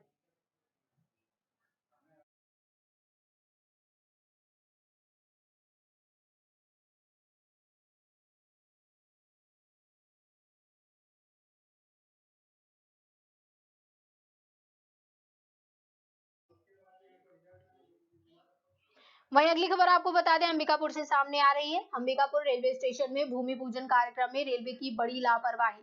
भूमि पूजन के दौरान अव्यवस्थाओं का खुला पोल, प्लेटफॉर्म और 2 लूप लाइन निर्माण कार्य का सांसद द्वारा किया गया था भूमि पूजन। भूमि पूजन के दौरान टेंट पंडाल को पकड़ के खड़े रहे कर्मचारी और कार्यकर्ता। सरगुजा सांसद स्टेशन मास्टर और कर्मचारियों को फटकार दिखे। करोड़ों की भूमि पूजन कार्यक्रम में रेलवे की बड़ी लापरवाही। कार्यक्रम की तैयारी नहीं की गई थी रेलवे द्वारा। हवा से उखाड़ रहे थे टेंट पंडाल।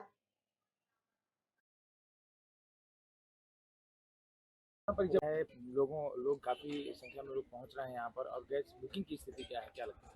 बुकिंग को सर्वर डाउन होने के कारण देर से हो रहा है और गैस की आवक तो नॉर्मल है, कुछ नहीं है, लेकिन हाँ लोगों को लग रहा है कि नहीं मिलेगा तो भीड़ ज़्यादा हो जा रही है और इसी कारण वो बुकिंग हो भी नहीं रहा, सर्वर डाउन हो जा रहा है।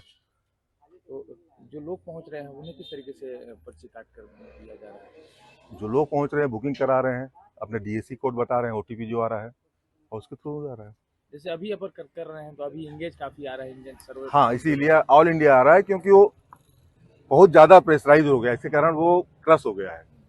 इसलिए कमर्शियल की बात करें तो कमर्शियल सिलेंडर आपके पास अवेलेबल नहीं पूरे स्टॉप कर दी गई? पूरा स्टॉप कर दिए थी। आज लगभग 4 दिन हो गया, तो 4 दिन पहले का जो स्टॉक था वो भी खत्म हो गया, उस पर नहीं। पहले के अपेक्षा कितने परसेंट मानेंगे कि अभी ज़्यादा गैस सिलेंडर लोग खरीद रहे हैं? पहले की अपेक्षा लगभग 50% ज़्यादा हो गए हैं। नए कनेक्शन अभी भी चालू हैं नए या नए स्टॉप कनेक्शन कर कल दिए से गए? बंद हुआ है, कल ही से आदेश आया है, बंद हो गया है। तो हम लोग जो कनेक्शन कुछ लिए काटने के लिए भी थे उनको वापस कर दिए हैं, बुला के वापस कर दे रहे हैं। गैस के स्टॉकेज में अभी कोई फर्क नहीं, हमारे पास तो नहीं है सर, पर्याप्त मात्रा में है। तो क्या वजह है कि लोग अचानक से अगर किसी कारण से अभी बीच में एक दिन नहीं आया था तो उसमें हो गया था तो गाड़ी खराब होगी, तो गाड़ी खराब होने को सब कुछ नहीं किया जाता, लेकिन हाँ प्लांट से रोज आ जा रहा है सिलेंडर। आप एजेंसी के मैनेजर हैं, अमूमन क्या लग रहा है लोग आखिर क्यों इतना पैनिक हो गए हैं? क्या अभी सुन रहे हैं कि गैस नहीं मिलेगा, आने वाले समय में युद्ध हो रहा है, गैस की कमी हो जाएगी, अब यही सोच के लोग अपना पास जो भी है स्टॉक कर ले रहे हैं, जिसके पास एक भरा है दूसरा।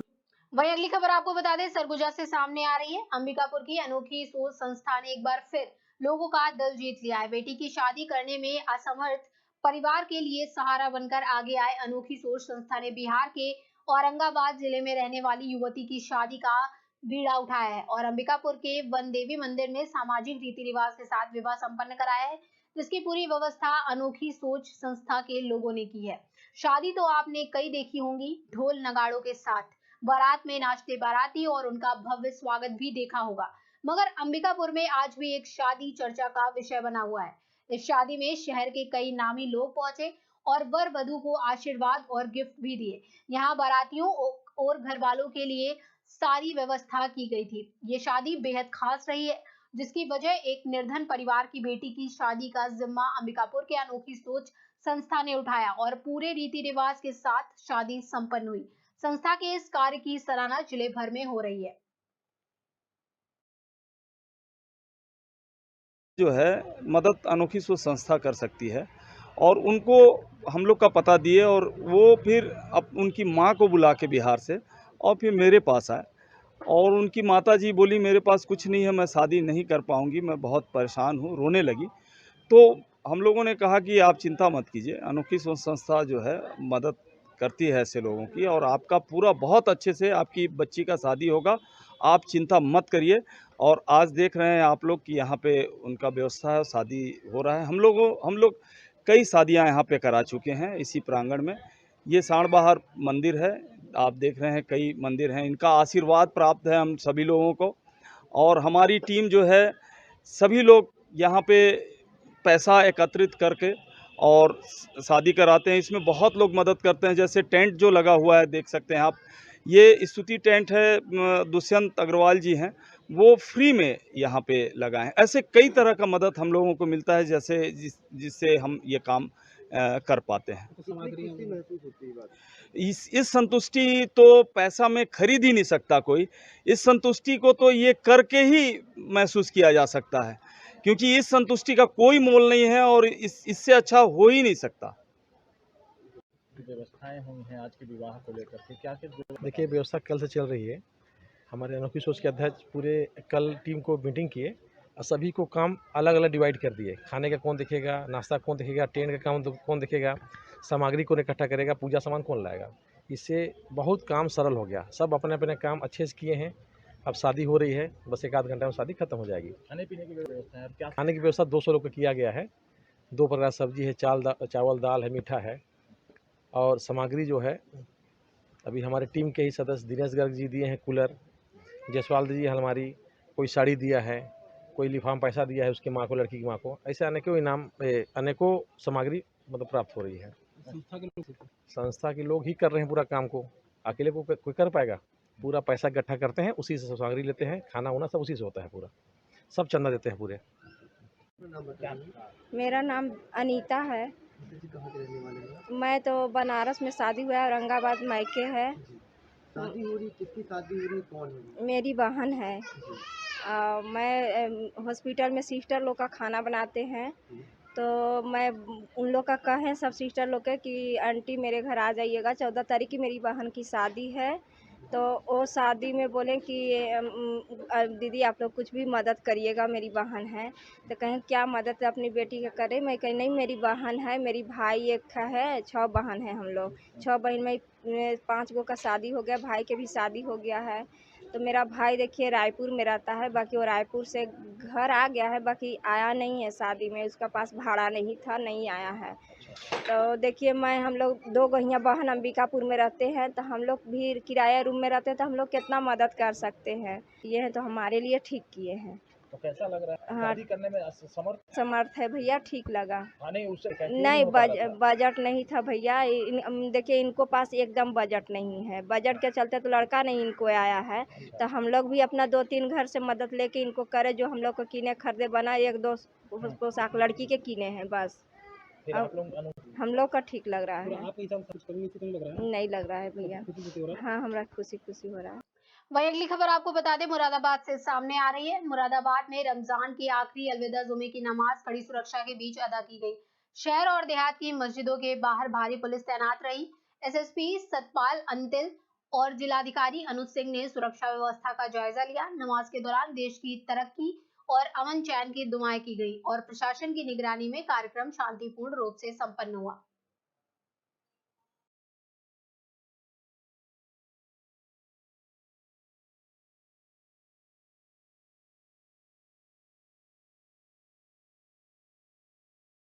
अग्रणी भूमिका निभाई है। पुलिस प्रशासन का पूरी तरह से सहयोग किया है और जितने भी त्योहार सकुशल संपन्न हुए हैं उसमें सबसे बड़ा योगदान और सबसे बड़ा क्रेडिट वो शहरवासियों को ही जाता है और हम आशा करते हैं कि उनका ये सहयोग स्नेह हम सब लोगों को लगातार मिलता रहे और हम सब लोग एक दिन वक्त काम करें जिससे कि एक आम जनमानस के अंदर सुरक्षा और सम्मान का की भावना और ज्यादा मजबूत है और सौहार्द की जो श्रृंखला है वो और ज्यादा मजबूत है। अलविदा की नमाज सकुशल तरीके से हुई है। ईद की नमाज को लेकर क्या कहना है? देखिए इसमें भी इसी प्रकार से तैयारियां की जाएंगी और जितने भी प्रकार के इश्यूज जिसके डिपार्टमेंट्स के संबंधित होंगे उन सबको एड्रेस किया जाएगा और लोगों के द्वारा लोगों के लिए पूरी तरह से एक टीम के रूप में हम सब लोग काम करेंगे जिससे कि एक अच्छे स्वास्थ्यपूर्ण वातावरण में सारी की सारी तैयारी।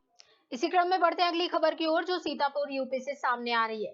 सीतापुर के जिलाधिकारी डॉक्टर राजा गणपति आर ने सिधौली और महमूदाबाद क्षेत्र की गैस एजेंसियों का औचक निरीक्षण किया। उन्होंने गैस आपूर्ति और वितरण व्यवस्था की समीक्षा की और निर्देश दिए कि पहले से बुकिंग करने वाले उपभोक्ताओं को प्राथमिकता दी जाए। जिलाधिकारी ने एजेंसियों में भीड़ रोकने और पारदर्शी वितरण सुनिश्चित करने पर जोर दिया। लेखपालों को नियमित निगरानी और रिपोर्टिंग की जिम्मेदारी सौंपी गई।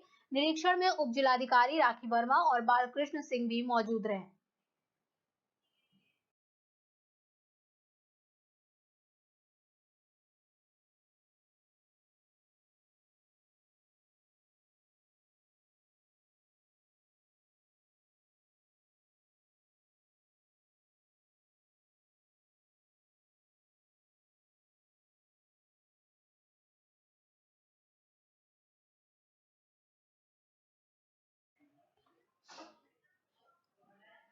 इसी क्रम में बढ़ते हैं अगली खबर की ओर, जो औरैया से सामने आ रही है। उत्तर प्रदेश के औरैया में रमजान के 23वें रोजे को अलविदा जुमा के रूप में मनाया गया।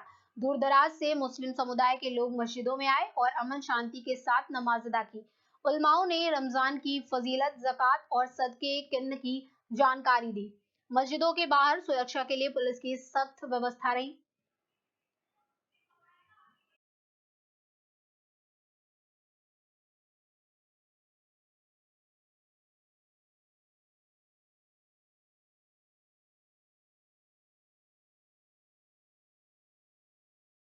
जाता है और रमज़ान शरीफ में भी मनाया जाता है, मगर आज के जुमे को अलविदा जुमा क्यों कहा गया है? क्योंकि ये रमज़ान मुबारक का आखिरी जुमा था, विदाई जुमा था और अगर 29 रमज़ान को चांद नज़र आ गया तो रमज़ान का ये आखिरी जुमा है आज, तो इसलिए इसको जुमातुल विदा यानी अलविदाई जुमा कहा जाता है। अगर 29 रमज़ान को चांद नज़र नहीं आया तो क्या आइंदा जुमा भी अलविदा के रूप में मनाया जाएगा? जी, अगर 29 रमज़ान मुबारक को चांद नज़र नहीं आया और कहीं से तस्दीक वगैरह नहीं हुई तो इंशाअल्लाह एक जुमा जो 30 से रमज़ान मुबारक को वो भी जुमातुल विदा होगा, अलविदा जुमा होगा वो भी इंशाअल्लाह। इस मौके पे आप लोगों को क्या पैगाम देना चाहेंगे? हम लोगों को यही पैगाम देना चाहेंगे कि जो हिंदुस्तान के मुसलमान हैं उनको यही पैगाम देना चाहेंगे कि रमज़ान मुबारक का मुक़द्दस महीना चल रहा है और 5-6 दिन बाकी बचे हैं। इस मुबारक महीने में हम दिल खोल कर अल्लाह की इबादत करें, गरीबों की मदद करें, क्योंकि ये महीना ऐसा है कि अब हो सकता है कि अगर हम जिंदा रहे तो 1 साल के बाद ये महीना दोबारा फिर आएगा, लेकिन मालूम नहीं कि हम इससे अगले साल 2027 में रमज़ान आएगा। हम बढ़ते हैं अगली खबर की ओर, जो बहराइच यूपी से सामने आ रही है। बहराइच में रमजान के आखिरी जुमे की अलविदा की नमाज शांतिपूर्ण माहौल में अदा की गई। जिले की मस्जिदों में बड़ी संख्या में नमाजियों ने नमाज अदा की और देश में अमन चैन, भाईचारे और खुशहाली के लिए अल्लाह की बारगाह में हाथ उठाकर दुआएं मांगी। इस दौरान पूरे जिले में पुलिस और प्रशासन की ओर से कड़ी सुरक्षा व्यवस्था की गई। प्रमुख मस्जिदों और संवेदनशील स्थानों पर पुलिस बल तैनात रहा, जिससे नमाज सकुशल और शांतिपूर्ण ढंग से संपन्न हुई।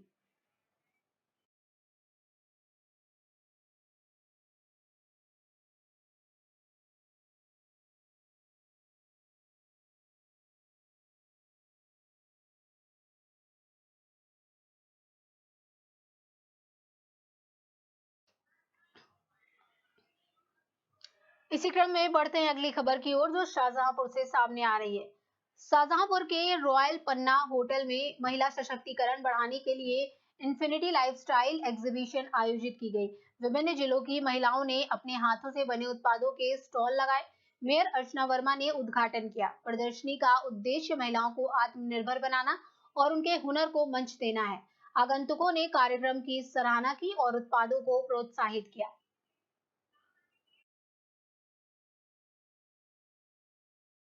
और ये फेस्टिवल का आपने नाम लिया है, तो हमारे नवरात्रि आने वाले हैं और नवरात्रि हमारे नारी सशक्तिकरण का, हमारी नारियों के लिए सशक्तिकरण का प्रतीक है। तो ऐसे उसमें आप यहाँ पे आके देखिए कि तरह तरह के स्टॉल्स लगे हुए हैं और जिसमें कि मेन नवरात्रि का भी, पूजा का भी आपको सामान मिल जाएगा। हमारे लोकल भी जो भी वेंडर्स हैं, ये सब लोगों ने भी बहुत अच्छा, दूर दूर से भी, पीलीभीत, मुरादाबाद, मैं देख रही हूँ गुजरात का, नोएडा, गुड़गांव, हर तरह से एक यूनिक प्रोडक्ट्स, सबके अपने अपने हैंडक्राफ्ट्स का। इसके अलावा हम सब लोग आकर के यहाँ पे अपने घर के लिए जो सुपाच्य चीजें हैं, मैं देख रही हूँ कि एनजीओ स्वदेशी उत्पाद खाने पीने के, तो वो भी यहाँ पे उपलब्ध है और बहुत ही सुंदर पूरा वातावरण, बहुत ही माहौल बहुत ही अच्छा। तो आप सब लोग आए और ऐसे में रिया और सबको बहुत बहुत बधाई कि इस नवरात्रि के पावन अवसर पे, और महिला दिवस भी हमारा रहा, तो ऐसे उसमें इतने अच्छे समय पे इन्होंने लगाया कि जहाँ पे सब एक ही छत के नीचे एक साथ आपको बहुत कुछ मिल सकता है, ज्वेलरी से लेकर के, कपड़ों से लेकर के, खाने तक का सामान सब यहाँ पे है। अब यहाँ पे आए, आनंद लें और बच्चों के लिए भी खूब लेके जाएं। यहाँ पे हमारे शाहजहांपुर में इन्फिनिटी की तरफ से एग्जीबिशन लगाया गया है, जहाँ पर महिलाओं के लिए अच्छे अच्छे कलेक्शंस हैं, जो न्यू ब्रांड के कलेक्शंस हैं, चाहे साड़ी हो, सूट्स हो, और ज्वेलरी के भी यहाँ पर अच्छी वैरायटी के शॉप्स या स्टॉल लगे हुए हैं।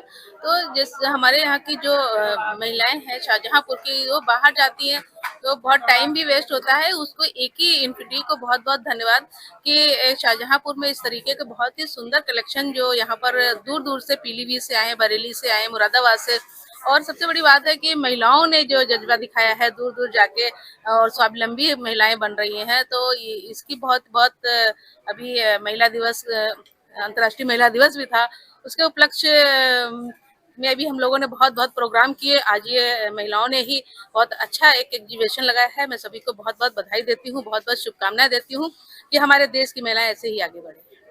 हमारे जनपद में जो रिया, निजवान और ज्योति जी जो हमेशा हर साल लगाती, मुझे लगा छठी बार है। मैं इनको पहले तो बहुत बहुत बधाई देना चाहूँगी कि एक ही छत के नीचे हम सब लोगों को समर का जो कलेक्शन है बहुत सुंदर है, लेके आई हैं। दिल्ली, नोएडा, बरेली, पीलीभीत, शाहजहांपुर की तो है ही, बाहर दूर दूर से, मुझे लग रहा गुजरात के भी डिज़ाइन यहाँ पे हैं। और समर का कलेक्शन एक ही छत के नीचे मिलना इतनी महिलाओं के लिए बहुत ही गर्व की बात है, क्योंकि इतने मतलब मौसम में बाहर निकल के महिलाओं का समय भी बचता है। तो सब महिलाएं आ रही, सबको बहुत पसंद आ रहा है। ज्वेलरी बहुत ही अच्छी है, साड़ी सूट्स का तो क्या कहना है, हम सब लोग देख रहे हैं, बहुत अच्छा लग रहा है। अभी जो हमारा महिला दिवस है निकला है, तो इसमें महिला एक छत के नीचे महिलाएं इतना सब कुछ कर रही, तो बहुत गर्व है कि मातृशक्ति कि इतना आगे जा रही, खुद अपने पैरों पर खड़े होकर इतना अच्छा शॉप लगाई है। मैं इन सबको बहुत बधाई देती हूँ और शाहजहांपुर जनपद के लोगों से भी कहना चाहूँ, आइए और जरूर देखें, क्योंकि जो दूर दूर से महिलाएं आए वो भी चाहते हैं कि हमारा कलेक्शन देखें और पसंद करें। हम सबको बहुत अच्छा लग रहा है। अगली खबर आपको बता दें, श्रावस्ती से सामने आ रही है।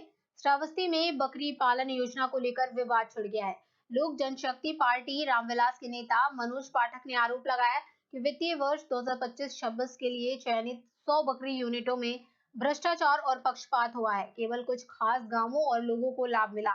वहीं मुख्य पशु चिकित्सा अधिकारी सुनील कुमार सिंह ने आरोपों को खारिज करते हुए कहा कि चयन पूरी तरह पारदर्शी और सर्वे के माध्यम से किया गया है। ये सर है, उसी में उनका जीवन यापन हो सके, भरण पोषण हो सके। लेकिन सबसे बड़ा होगा उनको रोजगार जब असल में मिलेगा, जब अधिकारी वर्ग चाहेंगे। इसमें सीबीओ जो है, पशु चिकित्सा अधिकारी जनपद श्रावस्ती के द्वारा एक ही विकास खंड के लोगों को तथा कथित तौर पर इनके द्वारा रोजगार दिया गया है, यूनिट दी गई है, जबकि उनके पास में जो बकरी है वो पहले से ही है। सबसे तो बड़ा यही सवाल है, 5 बकरी हैं तो 55,000 रुपये आए हुए हैं, और 55,000 में इनको क्या है, आधा आराम से कोई भी जनता आश्रम में दे देगी। जनता तो भोली भाली है। मैंने श्रीमान जिलाधिकारी महोदय को पत्र दिया है, वो एकदम निहायत ईमानदार आदमी है और ईमानदारी पूर्वक इस पर जांच होगी, और हमको उम्मीद है कि जल्द से जल्द इसमें टीम गठित होगी और ये योजना निरस्त होगी। नए ढंग से 5 ब्लॉक के लाभार्थियों का चयन होगा और पारदर्शी तरीके से योजना का लाभ मिलेगा।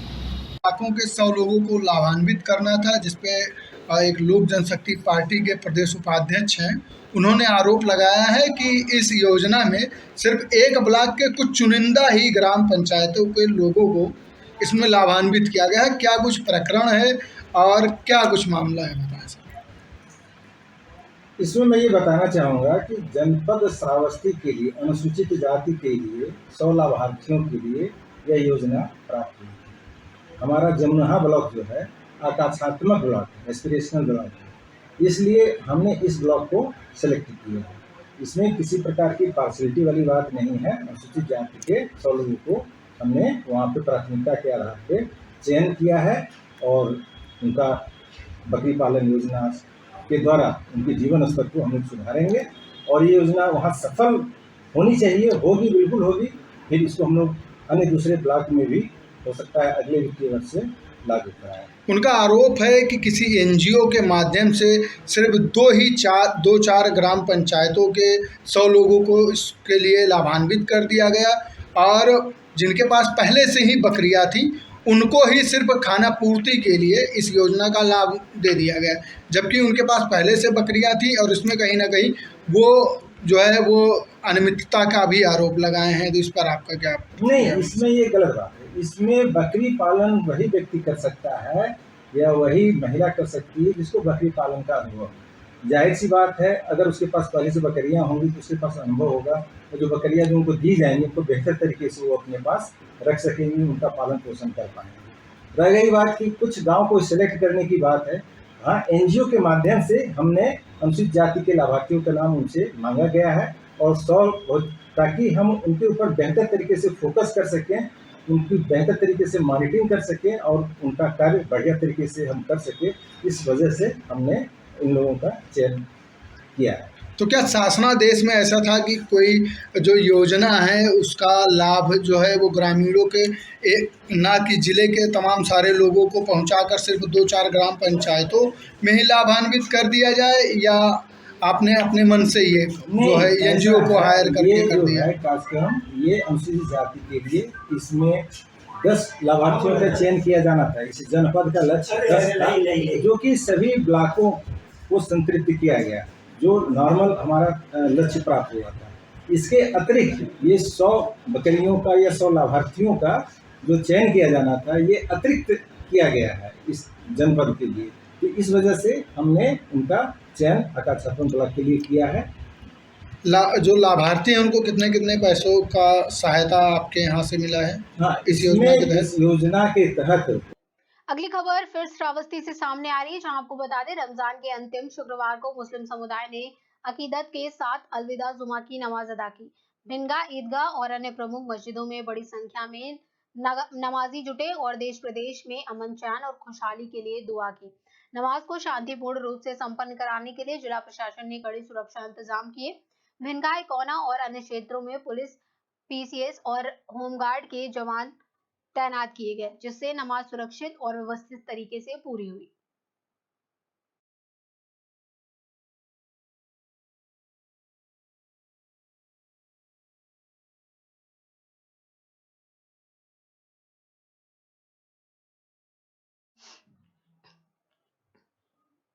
वहीं अगली खबर आपको बता दें, सिद्धार्थनगर यूपी से सामने आ रही है। सिद्धार्थनगर में पुलिस और बदमाशों के बीच मुठभेड़ हुई। जोगिया थाना क्षेत्र के सनई शोहरतगढ़ मार्ग पर सुबह 3 बजे हुई इस मुठभेड़ में बदमाश अंकित कुमार सिंह बिहार वैशाली घायल और उसका साथी विजय सिंह बिहार छपरा गिरफ्तार हुआ। दोनों बदमाश बिना नंबर की चोरी की इनोवा गाड़ी से आ रहे थे और पुलिस की चेकिंग देखकर भागने लगे। उन्होंने पुलिस पर फायरिंग की, जिसमें एसओजी की गाड़ी के बोनट में गोली लगी। पुलिस की जवाबी कार्रवाई में अंकित के पैर में गोली लगी। मौके से बिना नंबर की इनोवा, अवैध तमंचा, एक जिंदा और एक खाली कारतूस बरामद हुए।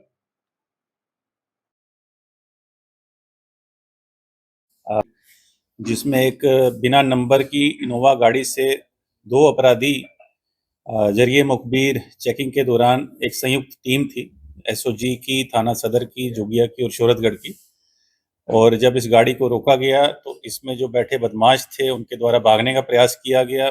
फायरिंग की गई पुलिस के ऊपर, जिसमें एसओजी की गाड़ी में एक गोली लगी। जवाबी कार्रवाई में और आत्मरक्षा में पुलिस ने भी फायर किया, जो एक अपराधी की टांग पर लगा, जिसका इलाज अभी जिला अस्पताल में चल रहा है। और बाकी की जब आगे जांच की गई तो पता चला कि जो 22 फरवरी को एक सदर थाना क्षेत्र में एक घटना हुई थी, जिसमें नागेंद्र गुप्ता, जो कि एक इनोवा गाड़ी चलाते थे, और यही 2 लोगों ने उनकी इनोवा गाड़ी किराए पर ली और कहा कि हमें बिहार जाना है, और ये दोनों बिहार के रहने वाले हैं। और उसके बाद बिहार जाके थाना गोपालगंज, जिला गोपालगंज में जो थावे थाना है, वहाँ जाके इन्होंने नागेंद्र गुप्ता को जहरीली किसी पदार्थ से बेहोश कर दिया और उसके बाद उनकी इनोवा गाड़ी चोरी कर ली, उसको लेके भाग गए और इनको मूर्छित अवस्था में छोड़ गए। जब उनके परिवारजनों द्वारा पुलिस को सूचना दी गई तो उस पर मुकदमा अपराध संख्या 45/2026 थाना कोतवाली में पंजीकृत कराया गया था और 3 टीमें इसके अनावरण के लिए लगाई गई थी। अच्छी बात ये थी कि नागेंद्र गुप्ता की जान बच गई और उनको समय पर इलाज मिल गया, पुलिस ने उनको बरामद कर लिया था। उसके बाद कल की इस मुठभेड़ में जो 2 इसके मुकदमे के आरोपी थे, जिनका नाम है अंकित कुमार पुत्र राम नरेश सिंह, ये रहने वाले ग्राम भरतपुर, थाना महुआ, जिला वैशाली, बिहार, उम्र 27 वर्ष, और दूसरा अपराधी विजय सिंह पुत्र रामजी सिंह, निवासी ग्राम आमी, थाना अवतार नगर, जिला सारण, छपरा, ये बिहार का, ये 36 साल का है। अभी तक की छानबीन में जो अंकित है, जिसके टांग में गोली लगी है, उसके ऊपर 4 मुकदमे पहले से पंजीकृत हैं, जिसमें देवरिया में और जीआरपी गोरखपुर में मुकदमे हैं, और बाकी अभी दोनों के विरुद्ध और भी मुकदमे होने का शक है, बिहार में भी और बाकी जगह पे भी। इनके द्वारा कबूला गया कि ऐसी घटनाएं पहले ट्रेन में भी करते आए हैं, जहर खुरानी की, और ये घटना भी इनके द्वारा की गई थी। और ये कल रात को इनोवा गाड़ी जो चोरी की गई थी इस घटना में, उसको लेकर नेपाल भागने की फिराक में थे। जो टीम जिन्होंने सफल बरामदगी की है इनोवा की, इनके पास से मोबाइल और नकदी भी बरामद हुआ है और दोनों अभियुक्तों को भी गिरफ्तार कर लिया गया है। पूरी टीम को हमारी तरफ से। इसी क्रम में आपको बता दें, अगली खबर शाहजहांपुर से सामने आ रही है। शाहजहांपुर में घरेलू गैस सिलेंडर की आपूर्ति को लेकर लोगों में परेशानी का सामना करना पड़ रहा है। इस मामले को लेकर समाजसेवी और वरिष्ठ चिकित्सक डॉक्टर केपी गुप्ता ने जिला पूर्ति अधिकारी चमन शर्मा को पत्र सौंपकर शिकायत दर्ज कराई है। डॉक्टर केपी गुप्ता ने बताया कि पिछले कुछ दिनों से आम लोगों को एलपीजी घरेलू गैस सिलेंडर प्राप्त करने में काफी परेशानी हो रही है। खासतौर पर गैस बुकिंग की प्रक्रिया में केवाईसी ना होने के कारण उपभोक्ताओं को लंबी प्रक्रिया से गुजरना पड़ रहा है, जिससे गैस की आपूर्ति प्रभावित हो रही है। उन्होंने कहा कि ये समस्या विशेष रूप से परशुरामपुरी और जलालाबाद क्षेत्र में अधिक देखने को मिल रही है, जहां लोगों को समय पर गैस सिलेंडर नहीं मिल पा रही है। डॉक्टर गुप्ता ने जिला पूर्ति अधिकारी से मामले का संज्ञान लेते हुए आवश्यक कार्रवाई करने की मांग की है, ताकि आम जनता को हो रही परेशानी से राहत मिल सके। वहीं जिला पूर्ति अधिकारी चमन शर्मा का कहना है कि विभाग द्वारा स्थिति सुधारने के प्रयास किए जा रहे हैं और जल्द ही गैस आपूर्ति व्यवस्था में सुधार किया जाएगा। इस संबंध में पत्र की प्रतिलिपि सुरेश कुमार खन्ना और जिला अधिकारी शाहजहांपुर को भी भेजी गई है।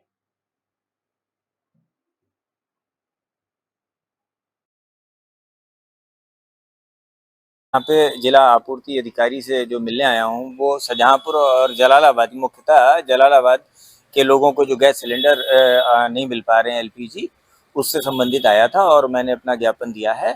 और इस पे जो अधिकारी महोदय हैं, इन्होंने जो है कहा है कि अतिशीघ्र व्यवस्था में लगे हुए हैं और जल्दी से जल्दी जो है जो आपको ये जो क्षति हो रही है जिससे लोगों को सिलेंडर वगैरह नहीं मिल पा रहे हैं, जल्दी से जल्दी उनकी डिमांड जो है पूरी की जाएंगी और प्रयास जारी है। वहीं अगली खबर आपको बता दें औरैया से सामने आ रही है। गैस रिफिलिंग के दौरान ओमनी कार में भड़की आग, सब्जी मंडी के पास मचा हड़कंप। उमरान कस्बे में गैस रिफिलिंग के दौरान अचानक ओमनी कार में आग भड़क उठी। देखते ही देखते कार धू धू कर जलने लगी। मौके पर अफरा तफरी का माहौल बन गया। घटना के समय पास में स्थित सब्जी मंडी में काफी संख्या में लोग खरीदारी कर रहे थे। आग की लपटें उठती देख लोगों में दहशत फैल गई और आसपास अफरा तफरी जैसे हालात बन गए। सूचना मिलते ही पुलिस और फायर ब्रिगेड की टीम मौके पर पहुंच गई। फायर ब्रिगेड कर्मियों ने कड़ी मशक्कत के बाद आग पर काबू पाया। समय रहते आग बुझा लेने से बड़ा हादसा टल गया। घटना में किसी के घायल होने की सूचना नहीं है। पूरा मामला औरैया जनपद के एरवा कटरा थाना क्षेत्र के उमरैन कस्बे का बताया जा रहा है।